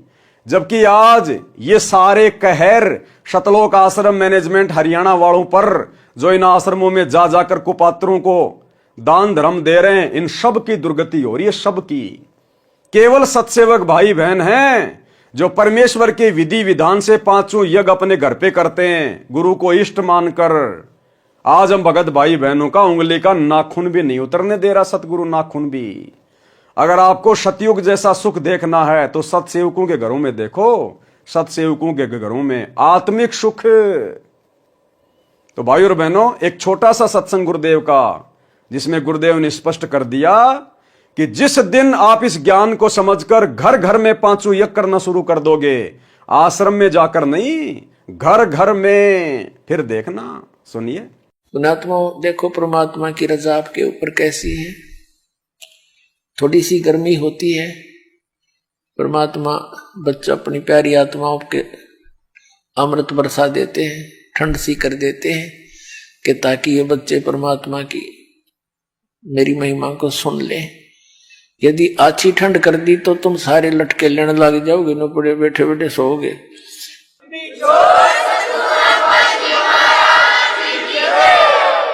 तो जितनी आवश्यकता है उतना ही अपने बच्चों को डोज देंगे। और पुण्यात्माओं, यदि जिसमें पूरा विश्व इस सत भक्ति को स्वीकार करके और अपने अपने घरों में ये पांचों यज्ञ किया करेगा। और पुण्यात्माओं, यदि जिसमें पूरा विश्व इस सत भक्ति को स्वीकार करके और अपने अपने घरों में ये पांचों यज्ञ किया करेगा, फिर देखना। सतयुग में ऐसा होता था, इतने पुण्यकर्मी प्राणी होते थे, यदि कोई 10 व्यक्ति बैठकर और चर्चा कर देते थे कि भगवान वर्षा नहीं हुई, आपके बच्चे दुखी हो गए, उसी समय परमात्मा वर्षा कर देते थे। यानी कोई अभाव सतयुग में नहीं होता था। पिता से पहले पुत्र नहीं मरता था, स्त्री विधवा नहीं होती थी। अपने आत्माओं, जब हमारे कर्म सुधर जाएंगे और जो हम कर्म कर रहे हैं सत भक्ति ये पूरा विश्व करेगा, तो सब वही सतयुग जैसा ही एक बार फिर से वातावरण होगा। तो भाई और बहनों, आप लोगों को यकीन हो जाना चाहिए कि साध संगतियों में जो भी बातें बताई जाती हैं परमात्मा के ज्ञान आधार से ही बताई जाती हैं। जैसे पूर्व की वाणियों में तैमूर लंग को परमात्मा मिले, इसका कारण है कि किसी जन्म में यह आत्मा परमात्मा कबीर जी की शरण में आकर साधना किया करती थी। सुख होने पर काल तुरंत परमात्मा को भुलाता है, सुख होने पर काल तुरंत परमात्मा को बुला देता है। जीव भक्ति भी करता है लेकिन गफलत करता है। गुरु जी के परिवार को बहुत ज्यादा सुख हो गए, बहुत ज्यादा सुख हो गए। आज गुरु जी उनको याद भी नहीं आता। नरेंद्र मोदी याद आता है कि कैसे उसकी रैली में भक्तों को बसों में भरकर भेजना है। राजनेता याद आते हैं, अपने जाट समाज के लोग याद आते हैं कि कैसे भक्तों के दान का दुरुपयोग करके और जाटों के धर्मशाला बनवा के भक्तों के कर्म फोड़ने हैं। दुनियादारी याद आती है, राजपूत करणी सेना, गुंडों की सीबीआई जांच, जाट आरक्षण, भाईचारा निभाना, भक्तों के कर्म फोड़ने के लिए ज्योति पाठ का पैसा करोड़ों में चंदे के रूप में देना। ये परमात्मा की वाणी है कि जब जीव को सुख हो जाता है वो भगवान बोलता है। इसलिए परमात्मा कहते हैं, सुख के माथे पत्थर पड़ो जो नाम हृदय से जाए, और बलिहारी उस दुख के ऊपर जो पल पल नाम रटाए। तो भाई इन कोऑर्डिनेटरों को परमात्मा ने सुख दे दिए, क्योंकि ये तो गुण है भगवान का। अगर भक्ति करोगे, सुमरण करोगे तो सुख तो मिलेगा। अरे आप मजदूरी करोगे तो तनख्वाह तो मिलेगी। लेकिन ये सुख ज्ञान पूरा ना होने के कारण फिर ये सुख हमारे जीवन को तबाह कर देता है, तबाह, परमात्मा से दूर कर देता है। फिर हम मर्यादाओं को लेकर सीरियस नहीं होते। टूट रही है तो टूटने दो, भाड़ में जाओ भक्ति, हम तो ऐसे ही चलेंगे। तो आज देख लो क्या हालत हो रही है 90% संगत की, गुरु जी के परिवार की, इन कोऑर्डिनेटरों की। आज हमें ये बेशक सुखी दिखाई दे रहे हैं लेकिन इनका भविष्य अंधकार में है, अंधकार में। सुख होने पर काल तुरंत परमात्मा को बुलाता है। तैमूर लंग ने फिर अनेकों पशु पक्षियों के जन्म भोगे। अब देखो भाई और बहनों, जिसकी एक रोटी खाकर परमात्मा ने 7 पीढ़ियों का राज दिया, वो आत्मा परमात्मा से उपदेश लेने के बाद भी पशु पक्षी की योनि में गई, पशु पक्षी की योनि में। तैमूर लंग ने फिर अनेकों पशु पक्षियों के जन्म भोगे। जब मानव जन्म हुआ, धर्म के अभाव में निर्धन घर में जन्मा। ये पिछला टांका रह गया था, साहिब हकना राक्षी, जब मांगो तब दे।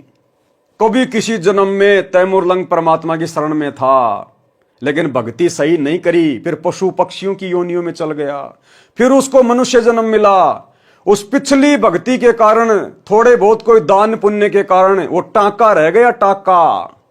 उसके बदले में परमात्मा फिर आया अपनी आत्मा के पास, फिर एक रोटी खाई, और फिर एक रोटी खाने के कारण परमात्मा ने 7 पीढ़ी का राज दिया। कितना दयालु है परमात्मा, हमारी कितनी गलतियां माफ करता है। भले हमारी गलतियां भगवान माफ करता है, लेकिन हम तो कष्ट उठा लेते हैं। हम तो पशु पक्षियों के जन्म में जाके फिर वो भोग भोगते हैं, दुख तो उठाते ही हैं। तो भाई और बहनों, आज हमें गुरुदेव ने सबका और सारा इतिहास बता दिया, आगे पीछे का।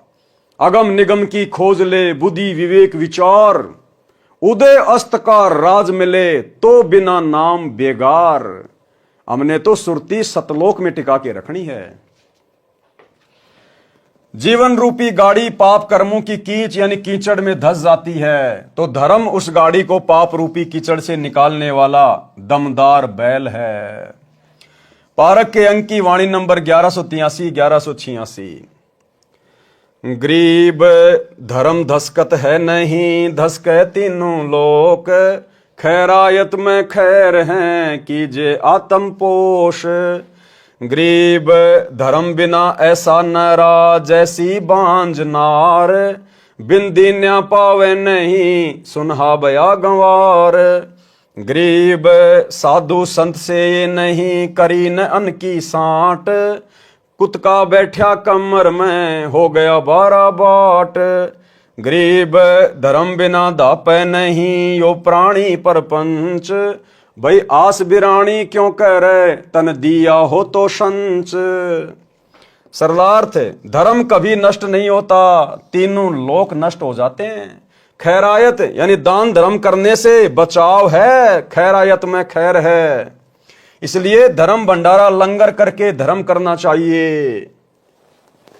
जो धर्म नहीं करते उनको भक्ति का कोई लाभ नहीं मिलता। उदाहरण दिया है कि जैसे बांझ स्त्री का विवाह भी हो जाता है परंतु संतान नहीं होती, इसी प्रकार धर्म बिना भक्ति सफल नहीं होती।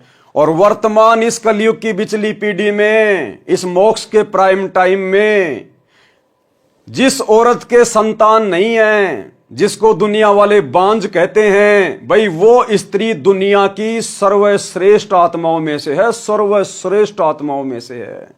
उसके समान भाग्यवान स्त्री धरती पर कोई नहीं है। अगर उसको ज्ञान हो और सतगुरु की शरण प्राप्त हो और यदि वो मर्यादा में रह के भक्ति पर लग जाए, उस स्त्री से बढ़कर भाग्यवान स्त्री ब्रह्मा विष्णु महेश के घर में भी नहीं है।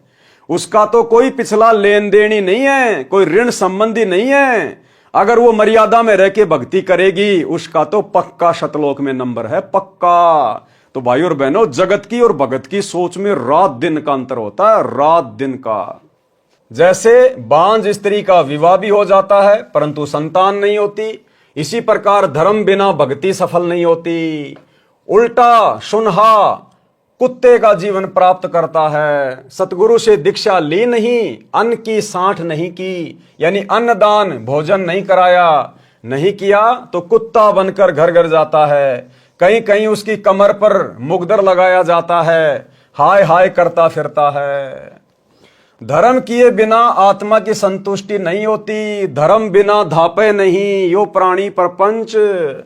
धर्म किए बिना आत्मा की संतुष्टि नहीं होती, अन्य सब परपंच हैं। यदि पिछले जन्म में या इस जन्म में दान किया है तो धन मिलेगा, अन्यथा कुछ नहीं मिलेगा। वाणी नंबर 1187 1192 का सरलार्थ। बलि राजा ने 100 यज्ञ की थी, परमात्मा 52 रूप धारण करके आया था। कौन परमात्मा? सतगुरु रामपाल जी भगवान, ये कबीर भगवान। ये धर्म का प्रभाव था कि परमात्मा को आना पड़ा। राजा बलि भगत प्रहलाद का पोता था, पिता का नाम बैलोचन था। राजा बलि ने 4 यज्ञ की थी, 52 रूप परमात्मा को आना पड़ा। यानी जहां पर धर्म होता है, धर्म, वहां मजबूरन परमात्मा को आना पड़ता है। क्या समझे? वर्तमान में सबसे बड़ा धर्म कहां हो रहा है, कौन कर रहा है? अपने गुरु को इष्ट मानकर गीता अध्याय 3 श्लोक 13 के अनुसार घर घर भोग कौन लगा रहा है? अरे राजा बलि ने यज्ञ तो किया था, भंडारा तो किया था। किसको जिमाया? दुनिया को। आप और हम किसको जिमा रहे हैं? अपने इष्ट को, जो पूरे संसार का पालन पोषण कर रहा है। उस परमेश्वर को खुश करने के लिए उसके विधान अनुसार उसको इष्ट मानकर भोग लगा रहे हैं घर घर में। इससे बड़ा धर्म यज्ञ संसार में कोई दूसरा नहीं है। राजा बलि का धर्म यज्ञ भी फैल है इस धर्म के आगे। जो धर्म वर्तमान में सतसेवकों के घरों में प्रतिदिन हो रहा है, अपने गुरु को इष्ट मान के भोग लगाया जा रहा है। राजा बलि के द्वारा 100 यज्ञ करना और सतसेवकों के द्वारा एक समय अपने गुरुदेव भगवान को भोग की आरती के साथ भोग लगाना, उसके 100 यज्ञ के ऊपर भारी है, 100 यज्ञ के ऊपर। तो जब राजा बलि के यज्ञ के कारण परमात्मा को 52 रूप धारण करके आना पड़ा, तो क्या आज हम सतसेवकों के घरों पे परमात्मा नहीं आएगा? परमात्मा ने देखा रे ये तो तीनों टाइम भोग लगाते हैं, सुबह भी, दोपहर भी, शाम भी। फिर मेरे को सुबह भी आना पड़ता है, दोपहर भी आना पड़ता है, शाम को भी आना पड़ता है। तो परमात्मा ने प्रेरणा की कि बच्चों तुम तो मेरा बेड ही लगा दो। अब मैं तीनों समय हिसार जेल से आता हूं जाता हूं, तुम एक काम करो, मेरा बेड लगा दो, मैं यही ना बैठ जाऊंगा। भाई मुझे जेल में बैठना, मुझे यहां बैठना, तो क्यों ना मैं यहीं बैठ जाऊं, बार बार आना तो नहीं पड़ेगा। तो परमेश्वर अपने प्रत्येक बच्चे के घर में विराजमान है, जो गुरु को इष्ट मान के भोग लगाते हैं। क्या कह रहे हैं परमात्मा? आना पड़ता है भगवान को। और हम तो परमात्मा से विशेष विनती करते हैं। अरे राजा बलि तो केवल इंद्र का राज्य प्राप्त करने के लिए धर्म यज्ञ कर रहा था, मोक्ष के लिए नहीं कर रहा था। उसको तो पता भी नहीं था भगवान कौन है, भक्ति क्या है, मोक्ष क्या होता है। आप और हम तो निस्वार्थ भाव से अपने आत्म कल्याण के लिए, गुरु को प्रसन्न करने के लिए ये धर्म यज्ञ कर रहे हैं, भोग लगा रहे हैं। इंद्र का राज्य प्राप्त करने के लिए नहीं। थूकते हैं हम इंद्र के राज्य के ऊपर अपने गुरुदेव भगवान की आज्ञा अनुसार। तो ऐसी जगहों पर तो परमात्मा परमानेंट सेट हो जाता है, परमानेंट, एक क्षण के लिए भी दूर नहीं होता उस घर से। और फिर हम तो परमात्मा से अर्ज करते हैं, उनका भोजन भंडारा लगा के क्या विनती करते हैं हे परमपिता परमात्मा, सारी सृष्टि के रचनहार कबीर परमेश्वर सतगुरु रामपाल जी भगवान, आप जी का भोग प्रसाद तैयार है। आप अपनी पवित्र रसना से इसे पवित्र करने की कृपा करें। हे परमेश्वर, भोग प्रसाद बनाते समय, लगाते समय या भोग की आरती करते समय यदि हम तुच्छ बुद्धि जीवों से कोई त्रुटि रह जाए तो परमेश्वर हमें तुच्छ जानकर क्षमा करना। जब हम परमात्मा से अरदास कर रहे हैं तो क्या परमात्मा अपनी पवित्र रसना से उस भोग प्रसाद को ग्रहण करके हमारे लिए पवित्र नहीं करेंगे क्या? हो ही नहीं सकता कि परमात्मा ना आए और भोग ग्रहण ना करें। ये तो अनंत कोटि कलाओं का स्वामी है। अगर पूरी सृष्टि जिसमें अरबों खरबों जीव हैं, अगर सभी परमात्मा को तीनों समय भोग लगाएं, ये परमात्मा तो प्रत्येक के पास में भिन्न भिन्न रूप बना के सूक्ष्म रूप में प्रकट हो जाएगा। इतना समर्थ है। गरीब सब पदवी के मूल हैं, सकल सिद्धि हैं तीर, और दास गरीब सत्य पुरुष भजो, अविगत कला कबीर। अरे जब काल एक जीव 1000 कला का स्वामी है, 1000 रूप बना सकता है। अक्षर पुरुष एक जीव है, 10,000 कला का स्वामी है, 10,000 रूप बना सकता है। और सतगुरु रामपाल जी भगवान अनंत कोटि कलाओं के स्वामी हैं। इनके लिए तो कुछ भी मुश्किल नहीं है। तो भाई और बहनों, परमात्मा को आना पड़ता है और आना नहीं पड़ता। अब तो परमात्मा सत्सेवकों के घर में परमानेंट पैर जमा के बैठ गए, परमानेंट पैर जमा के, कि क्या करूंगा जाके, थोड़ी देर बाद में फिर आना पड़ेगा दोपहर को, फिर शाम को आना पड़ेगा, भंडारे का भोग लगाएंगे, फिर रात को सोऊंगा तब दूध का भोग लगाएंगे, सुबह उठते ही नाश्ते का भोग लगाएंगे। तो क्या करूंगा, बार बार आऊंगा जाऊंगा, क्यों ना यहीं विराजमान हो जाता हूं। अरे वाह, बेड भी लगा दिए, बहुत बढ़िया बढ़िया, रोजाना चादर वगैरह बिछती है, या सप्ताह में एक बार मेरे बच्चे मेरे कपड़े चेंज कर रहे हैं। अरे सारी व्यवस्था कर रखी है इन्होंने तो मेरे लिए। अति प्रसन्न, अति प्रसन्न, और परमात्मा विराजमान। और ये चाहिए भगत को, और क्या चाहिए। अरे जब परमात्मा बलि की यज्ञ में गए और परमात्मा ने कहा कि बेटा, मैंने वर्तमान इंद्र को, इंद्र की जो पदवी है वो दे रखी है, उसको अपना राज्य करने दे। जब इसका राज्य समाप्त होगा तब मैं तेरे को इंद्र का राज्य दूंगा, तब तक मैं तेरे को पाताल लोक का राज देता हूं। तो बलि ने क्या कहा कि परमात्मा एक वचन दो मुझे। बोला भाई बोल। बोला जब तक मैं पाताल लोक में रहूंगा, पाताल का राज करूंगा, आप मेरे द्वार के आगे 52 रूप में सदा खड़े रहेंगे। देखो, मांगना भी नहीं आया उसने, क्या मांग लिया मूर्ख आदमी ने, कि आप मेरे दरबार के आगे 52 रूप में खड़े रहेंगे। अरे कम से कम यह कह देता कि भगवान आप मेरे सिंहासन पर सूक्ष्म रूप में विराजमान रहेंगे, आप सदा मेरे ऊपर आशीर्वाद बना के रखेंगे। हे भगवान, आपके दिए हुए महल में आप विराजमान रहेंगे। लेकिन क्या मांगा कि मेरे द्वार के आगे खड़े रहेंगे।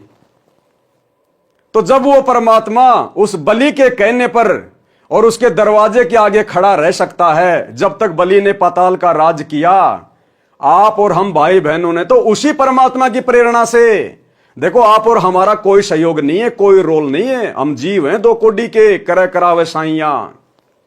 आज तो हम भाई बहनों ने परमात्मा के लिए सुसज्जित बेड लगा दिए, आसन लगा दिया। आज तो परमात्मा निष्फिक्र होकर यूं पीछे हाथ लगाकर यूं लेटेंगे मालिक आराम से, मजे से। तो भाई और बहनों, आप और हमारा सौभाग्य, परम सौभाग्य। इसलिए परमात्मा कहते हैं बच्चों अपनी आत्मा को सराया करो। हम सत्सेवकों के लिए कहते हैं परमात्मा। बलि राजा ने 100 यज्ञ की थी, परमात्मा 52 रूप धारण करके आया था। यह धर्म का प्रभाव था कि परमात्मा को आना पड़ा, परमात्मा को आना पड़ा। राजा बलि भगत प्रहलाद का पोता था, पिता का नाम बैलोचन था। राजा बलि ने 4 यज्ञ की थी, 52 रूप परमात्मा को आना पड़ा। वाणी नंबर 1190 1191। गरीब एक यज्ञ है धर्म की, दूजी यज्ञ है ध्यान, तीजी यज्ञ है हवन की, चौथी यज्ञ परिणाम। गरीब चार वेद का मूल सुन सब संवेद संगीत, बलि को ये चारों कैरी 52 उतरे प्रीत। सरलार्थ, जो 4 यज्ञ राजा बलि ने की वे हैं धर्म यज्ञ, ध्यान यज्ञ, हवन यज्ञ और प्रणाम यज्ञ। बलि को कुछ समय के लिए पाताल लोक में छोड़ दिया है। क्या कह रहे हैं गुरुदेव? शब्दों को पकड़ना भाई और बहनों। गुरुदेव कह रहे हैं कि बलि को वर्तमान में कुछ समय के लिए पाताल लोक में छोड़ दिया है। यह शब्द कौन कहेगा? जिसने खुद छोड़ा है। लिख कौन रहे हैं? गुरुदेव भगवान। क्या कह रहे हैं? शब्दों को पकड़ना। बलि को कुछ समय के लिए पाताल लोक में छोड़ दिया है। अगर छोड़ने वाला कोई और होता तो यह लिखते कि बलि को कुछ समय के लिए पाताल लोक में छोड़ दिया था। तो गुरुदेव भगवान स्वयं वो परमात्मा है जो बलि के पास में 52 रूप धारण करके गए थे। बलि को कुछ समय के लिए पाताल लोक में छोड़ दिया है। वह वर्तमान इंद्र के शासन काल को पूरा होने के बाद इंद्र की गद्दी पर बैठकर स्वर्ग का राज करेगा। इतना अमर किया है बलि को। और उसके बाद क्या होगा? उसके बाद फिर 84 लाख योनियों में गधा, कुत्ता, शुअर बनेगा। देखो, परमात्मा तो उसके पास भी गया और जाने के बाद भी क्या मिला उसको? वर्तमान में वो पाताल का राजा, उसके बाद देवताओं का राजा बनेगा, इंद्र बनेगा। और इंद्र की योनि कहां से शुरू होती है? गधे से। तो आप और हम कितनी पुण्य आत्मा है उस परमात्मा की। इसलिए गुरुजी कहते हैं बच्चों अपने भाग्य को सराहो कि तुम फाइनल स्टेज पे आ गए। तुम्हारा कुछ भी लेन देन बाकी नहीं है यहां, कुछ भी। और वर्तमान का जो भी थोड़ा बहुत है वो इस भक्ति से परमात्मा काट देगा। तुम्हारा तो अगला कदम शतलोक में है, अगर दृढ़ होकर भक्ति पर टिके रहे तो। बलि को कुछ समय के लिए पाताल लोक में छोड़ दिया है। वह वर्तमान इंद्र के शासन काल को पूरा होने के बाद इंद्र की गद्दी पर बैठकर स्वर्ग का राज करेगा। बस इतना अमर किया है बलि को। दान करने से मानव शरीर भी मिलता है। उसको मिलता है जो गुरु बनाकर धर्म करता है, यज्ञ करता है। एक बार दुर्भिक्ष गिरा था, यानी अकाल गिरा था। एक धर्मात्मा ने प्रतिदिन 1 आंजला यानी 1 मुट्ठी चनों की बाखड़ी बनाकर प्रत्येक व्यक्ति को बांटता था। वह सेठ उसके धर्म के कारण कई बार चक्रवर्ती राजा बना। एक भयंकर अकाल पड़ा था और एक सेठ था, उसने बाकड़ी होती है जैसे गेहूं होता है, गेहूं को पानी में गर्म किया जाता है बहुत ज्यादा, वो फूल जाती है, नरम हो जाती है, उसको बाकड़ी कहते हैं। उसमें कुछ मीठा वाठा मिला के लोगों को बांट दिया जाता था। जब हम पहले छोटे छोटे थे और जब किसी के घर में कोई रिश्तेदार आता था तो उसके गीत गुआए जाते थे। जब वो शाम को खाना खाता था तो गांव की औरतें इकट्ठा होकर गीत गाती थी और गीत गाने के बाद में फिर क्या मिलता था सबको? 1-1 मुट्ठी बाकड़ी की। वो खाया करते थे हम लोग। उस बाकड़ी के चक्कर में दास उस 1 मुट्ठी बाकड़ी के चक्कर में और रात के 10 बजे तक अपनी माता जी की गोद में बैठा रहता था। कब बाकड़ी मिलेगी, कब ये गीत समाप्त होंगे। तो चाहे वो चने उबालो चाहे गेहूं उबालो, उसको कहते हैं बाकड़ी। तो उस सेठ ने जो बाकड़ियां बांटी थी उस अकाल के समय में, उसके बाद उसके प्रतिफल में, बस इतने से दान धर्म के प्रतिफल में कई बार पूरी पृथ्वी का राजा बना, चक्रवर्ती। देखो, दान धर्म तो बहुत सारे लोग करते हैं, लेकिन उसने विशेष परिस्थिति में वो बाकड़ियां बंटवाई थी जिस समय लोग भूखे मर रहे थे, जिस समय लोगों को उसके भोजन की अति आवश्यकता थी। तो ऐसी परिस्थितियों में किया गया दान धर्म विशेष लाभ देता है। वाणी नंबर 1194 से 1195। गरीब नाम सरीखा दान है, दान सरीखा नाम, सुन ही को भोजन दिया, तीनों छिके बलि जाम। गरीब बुढ़िया और बाजीद जी, सुन ही के आनंद, रोटी चारू मुक्ति है, कटे गले के फंद। सरलार्थ, एक समय बाजीद राजा राज्य घर त्याग कर जंगल में साधना कर रहे थे। एक कुतिया ने 8 बच्चों को जन्म दिया। उसको बहुत भूख लगी थी। एक बुढ़िया अपनी 4 रोटी कपड़े में बांधकर खेत में काम के लिए जा रही थी। बाजिद ने कहा, माई इस कुतिया को 1 रोटी डाल दो, ये भूख से मरने वाली है, साथ में 8 बच्चे और मरेंगे। बुढ़िया चतुर थी, उसने कहा मेरे खून पसीने की कमाई है, ये कैसे दे दूं। संत ने कहा कैसे रोटी डालोगी। बुढ़िया ने कहा आप अपनी भक्ति का चौथा भाग मुझे दे दो, यानी संकल्प कर दो, मैं रोटी डाल दूंगी।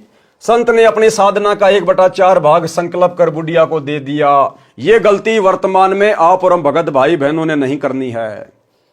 हमने अपनी भक्ति का एक अंश भी किसी को दान नहीं करना, चाहे कोई भूख से मर रहा तो मरने दे। भगवान आया धरती पे, भगवान का रास्ता बता दे, भक्ति कर, अपना आत्म कल्याण करवा। हाँ, नॉर्मल तरीके से हमारे कोई घर पे आता है, इज्जत करो, भोजन खिलाओ। रास्ते में आपको कोई भूखा व्यक्ति मिल जाता है, भूखा है, उससे पूछो, वो कहे हाँ भाई मुझे भूख लग रही है, कहीं भी रोटी लेके उसको खिला दो, कोई फल फ्रूट खिला दो, कोई बिस्कुट वगैरह उसको जो है वो खिला दो। लेकिन हमने अपनी भक्ति का 1% भी अंश किसी को दान नहीं करना। अगर ऐसा कोई छलबल हमारे साथ में काल प्रेरणा से कोई करे तो, कोई मर रहा तो मरने दो, हमने राजा जनक जैसी गलती नहीं करनी। परमात्मा कहते हैं दया बिना दरवेश कसाई। दरवेश यानी साधु, जिसके मन में दया नहीं है, जिसके हृदय में दया नहीं है, वो भगत भी कसाई के समान है। लेकिन भाई और बहनों, हमने ऐसी दया भी नहीं दिखानी जिसके दिखाने से हमारी भक्ति नष्ट हो जाए। कलयुग की पिछली पीढ़ी है, ज्ञान को आधार बनाना पड़ेगा। बुढ़िया ने 1 रोटी कुतिया को डाल दी, फिर भी कुत्ती भूखी थी। करते करते 4 रोटी कुतिया को डाल दी, और संत बाजीत जी ने अपनी सर्व भक्ति कमाई उस बुढ़िया को संकल्प कर दी, जिससे कुतिया तथा उसके बच्चों का जीवन बचा। रोटी देने से माई को भक्ति की कमाई प्राप्त हुई और बाजिद की भक्ति पुण्यहीन हो गया, परंतु कुतिया और उसके बच्चों को जीवन दान देने के कारण स्वर्ग प्राप्ति हुई। फिर स्वर्ग से कहां जाएगा? उसी काल के जाल में। गरीब राजा की बांदी होती, रोटी देत हमेश, चक्कर भये हैं दहु दिशा, जीते जंग नरेश। सरलार्थ, एक राजा की बांदी यानी नौकरानी धार्मिक थी। वो प्रतिदिन गरीबों को रोटी बांटती थी। उसके कारण उस राजा ने कई राजाओं पर विजय प्राप्त की। उसका राज्य विशाल हो गया। जब उसने किसी ज्योतिष से पता किया तो पता चला कि तेरी नौकरानी के द्वारा तेरे खजाने से किए रोटी के दान से तुझे ये सफलता मिली है। वाणी नंबर 1192 1202 का सरलार्थ पूर्व में वाणी नंबर 41-47 के सरलार्थ में कर दिया है। वाणी नंबर 1203 का सरलार्थ पहले इसी अंग में कर दिया है। एक समय देवताओं और राक्षसों का युद्ध हुआ। एक राक्षस किसी भी शस्त्र से नहीं मर रहा था। एक ऋषि ने बताया कि इसकी मृत्यु ऋषि दधीची की हड्डी के तीर से होगी। ऋषि दधीची ने अपने पैर की हड्डी दान कर दी, तब वह राक्षस मरा। यह परमार्थ केवल महात्मा ही कर सकता है। लेकिन भाई और बहनों, हमने वर्तमान में ऐसी कोई गलती नहीं करनी है। आज हमने उसी जगह पर दान धर्म करना है जैसा हमें गुरुजी ने बताया है। आज दान धर्म केवल हमने अपने गुरुजी के चरणों में करना है, अपने गुरुजी के अनुसार करना है। आज हमने भावनाओं में नहीं बहना। आज हमने मान बढ़ाई में नहीं आना। चाहे आपके पास में 1 करोड़ रुपया क्यों ना हो, अगर आपने चंदे के लिए 1 रुपया भी दे दिया, उसी समय भक्ति खत्म हो जाएगी। आज हमें जैसा गुरुजी कहेंगे हम वैसा ही करेंगे, 1 कदम भी उससे बाहर नहीं चलेंगे। दान धर्म करने की सही जगह कहां है? हमारे गुरुजी के चरण कमल, बस वहीं करेंगे। अगर किसी को भक्ति चाहिए, कोई दुखी है, कोई परेशान है, गुरुजी का एड्रेस बता दो, भैया सत्संग सुनो, नाम ले, भक्ति कर। हाँ, जैसे हम सुखी हुए वैसे तुम भी सुखी हो जाओगे। अब हमने अपने टायर की हवा दूसरे के टायर में नहीं डालनी। जहां से हवा डलती है उसका एड्रेस बता दो। अपनी वित्तीय स्थिति के अनुसार सच्चे मन से दान किया जाए, वह वास्तव में दान फलता है। टोपी यानी सिर पर पहनने वाला, सर्दी से बचने वाला टोपा दान ही किया जाए। यदि अधिक दान करने का सामर्थ्य नहीं है तो वो यही फल देगा। कोपीन जो साधु लंगोट पहनते हैं, जो 6 इंच चौड़ा 3 फुट लंबा कपड़े का टुकड़ा होता है, यदि अधिक दान करने का सामर्थ्य नहीं है तो सच्ची श्रद्धा से इतना भी दान लाभ देगा।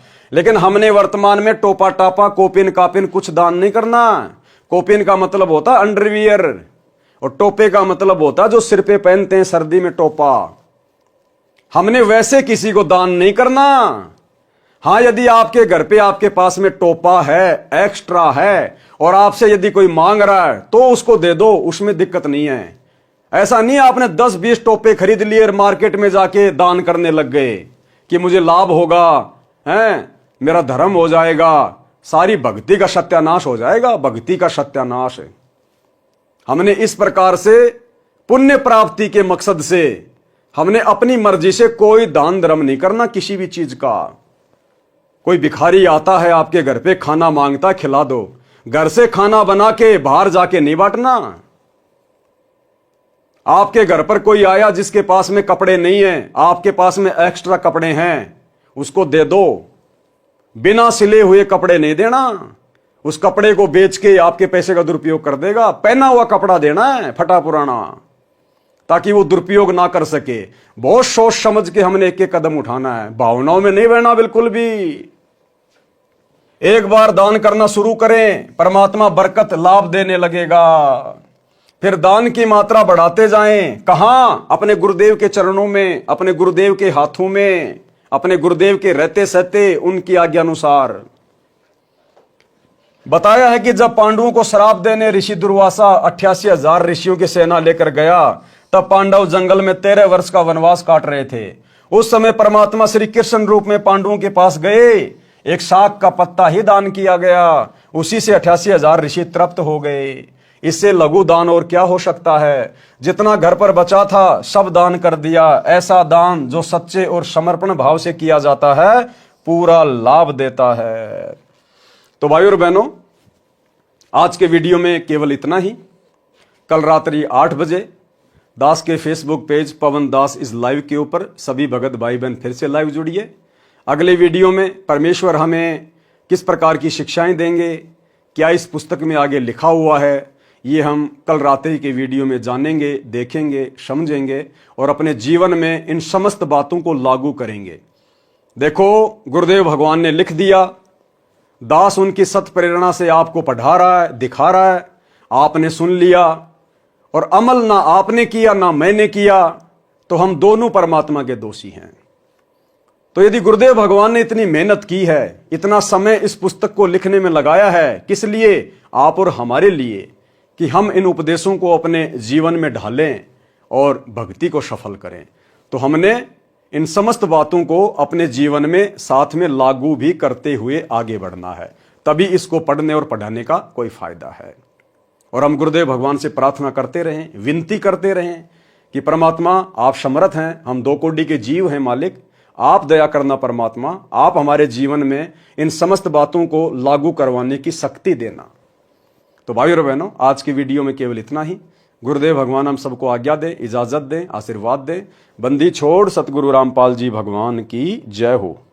भाई जो गुरु बचन पे डट गे, कट गे फंद 84 के, कट गे फंद 84 के, कट गे फंद 84 के।